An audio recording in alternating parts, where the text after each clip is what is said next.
আবহাওয়ার আপডেট নিয়ে কেমন থাকবে আগামী কয়েকদিন সমস্ত বিষয় নিয়ে এই আবহাওয়ার পূর্বাভাস উত্তরবঙ্গ দক্ষিণবঙ্গ এমনকি দেশের কোথায় কেমন আবহাওয়া থাকবে সব বিষয় জানাবো আগামী কিছুক্ষণের মধ্যে। আমি বিশ্বজিৎ, আপনারা দেখছেন নিউজ 18 ডিজিটাল। যারা এই মুহূর্তে নিউজ 18 ডিজিটালে আছেন তারা যদি আমার আওয়াজ পরিষ্কার শুনতে পান তো একটু রেসপন্স করবেন। কলকাতায় তাপমাত্রা কিন্তু রাতের তাপমাত্রা সামান্য বেড়েছে, কিন্তু দিনের তাপমাত্রা মেঘলা আকাশের কারণে ক্রমশ কমছে। আর মেঘলা আকাশের কারণে দিনের তাপমাত্রা আবারও 6 ডিগ্রি সেলসিয়াস নেমে গেছিল গতকালে।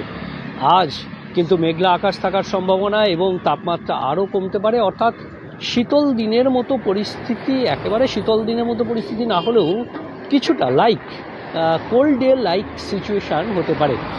কলকাতা সহ বেশ কিছু জেলাতেই এই কোল্ড ডে লাইক সিচুয়েশান, অর্থাৎ দিনের বেলায় মেঘলা আকাশ, কার্যত সকালের দিকে কুয়াশা। সাউন্ড ওকে, লাকি রকি বলছেন আমার, ওকে ধন্যবাদ। অর্থাৎ যে কথা বলছিলাম যে সকালবেলা কুয়াশা এবং তারপর ধীরে ধীরে যে আবহাওয়ার পরিস্থিতি থাকবে সেই পরিস্থিতি কিন্তু থাকবে, অর্থাৎ কোল্ড ডে লাইক একটা সিচুয়েশান সেটা তৈরি হবে। এবং কলকাতা সহ কলকাতায় রাতের তাপমাত্রা সামান্য কিছুটা বেড়েছে, যদিও খুব সামান্যই, আর এইরকমই থাকবে আগামী কয়েকদিন আবহাওয়া। অর্থাৎ দিনের তাপমাত্রা যদিও সামান্য কিছু বাড়তে পারে, তবে রাতের তাপমাত্রা খুব একটা বাড়া বা কমার সম্ভাবনা নেই, তবে সামান্য করে বাড়তে পারে রাতের তাপমাত্রা আর খুব বেশি কমার সম্ভাবনা খুব বেশি নেই, অন্তত গাঙ্গেয় পশ্চিমবঙ্গের জেলাগুলিতে।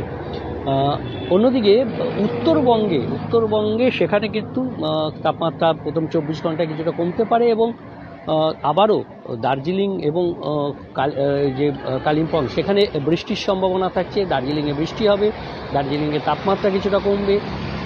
এবং অন্যদিকে আমরা যদি দেখি যে সিকিমে তুষারপাতের আবার সম্ভাবনা আরও আগামী 2-3 দিনের মধ্যে সিকিমে তুষারপাত এবং দার্জিলিংয়ে উঁচু এলাকায় কিছুটা তুষারপাতের সম্ভাবনা থাকবে।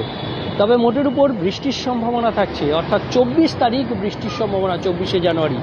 আগামী 24 ঘন্টার মধ্যেও অর্থাৎ আজ বৃষ্টির সম্ভাবনা থাকবে পশ্চিমের কিছু জেলায়, হালকা বৃষ্টির সম্ভাবনা থাকবে পশ্চিমের কিছু জেলাতে। তবে বাকি যে জেলাগুলো দক্ষিণবঙ্গের বেশিরভাগ জেলাতে বৃষ্টির সম্ভাবনা থাকবে। পূর্ব পশ্চিম মেদিনীপুর, ঝাড়গ্রাম এবং পুরুলিয়া, বাঁকুড়া সহ কয়েকটি জেলাতে হালকা বৃষ্টির খুব সামান্য সম্ভাবনা আগামী 24 ঘন্টায়। এবং তারপর আজ রবিবার, সোমবার মেঘলা আকাশ থাকতে পারে, কোথাও আংশিক মেঘলা আকাশ, তবে সোমবার বৃষ্টির সম্ভাবনা কম থাকবে। মঙ্গল ও বুধবার বৃষ্টির সম্ভাবনা কিন্তু বাড়বে। দক্ষিণবঙ্গের জেলাগুলিতে হালকা মাঝারি বৃষ্টির সম্ভাবনা থাকবে। কোন জেলায় বৃষ্টির সম্ভাবনা অবশ্যই আপনাদের জানিয়ে দেবো, জানিয়ে দেবো। তবে বৃষ্টির সম্ভাবনা 24 তারিখ, অর্থাৎ 24 তারিখ বৃষ্টির সম্ভাবনা কিন্তু বাড়বে। এই পরিস্থিতির কথা জানাচ্ছে আলিপুর আবহাওয়া দপ্তর, অর্থাৎ বৃষ্টির সম্ভাবনা বাড়বে 24 তারিখ, এই বৃষ্টির সম্ভাবনা বাড়বে 24 তারিখ, এই বৃষ্টির সম্ভাবনা বাড়বে। অর্থাৎ পরিস্থিতি যা, তাতে আলিপুর আবহাওয়া দপ্তরের যে পরিস্থিতি তাতে কিন্তু এই যে পরিস্থিতি সেই পরিস্থিতি থাকবে। অর্থাৎ যে কথা আমরা বলছিলাম যে বৃষ্টির সম্ভাবনা আগামী 24 ঘন্টায় মূলত পশ্চিমের পূর্ব মেদিনীপুর এবং পশ্চিম মেদিনীপুর সহ বেশ কিছু এলাকা, পশ্চিমের কিছু এলাকা সেখানে বৃষ্টির সম্ভাবনা থাকবে। আর 24 তারিখ থেকে বৃষ্টির সম্ভাবনা একটু করে বাড়তে থাকবে। তাপমাত্রা শুষ্ক আবহাওয়া থাকবে।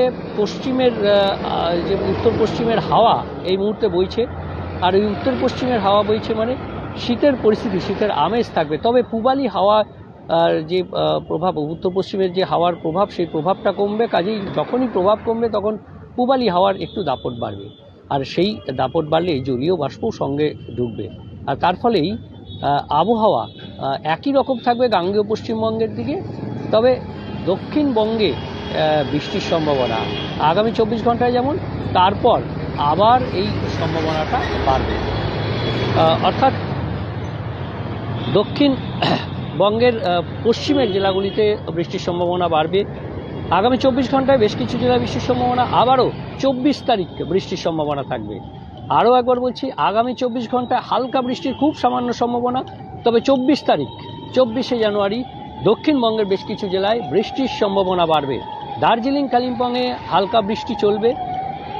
সিকিমে তুষারপাতের সম্ভাবনা বাড়ছে। আগামী 2-3 দিনে সিকিমে আবারও একবার তুষারপাতের সম্ভাবনা, আর সেই সময় তার প্রভাব দার্জিলিংয়ের উঁচু পার্বত্য এলাকায় পড়বে।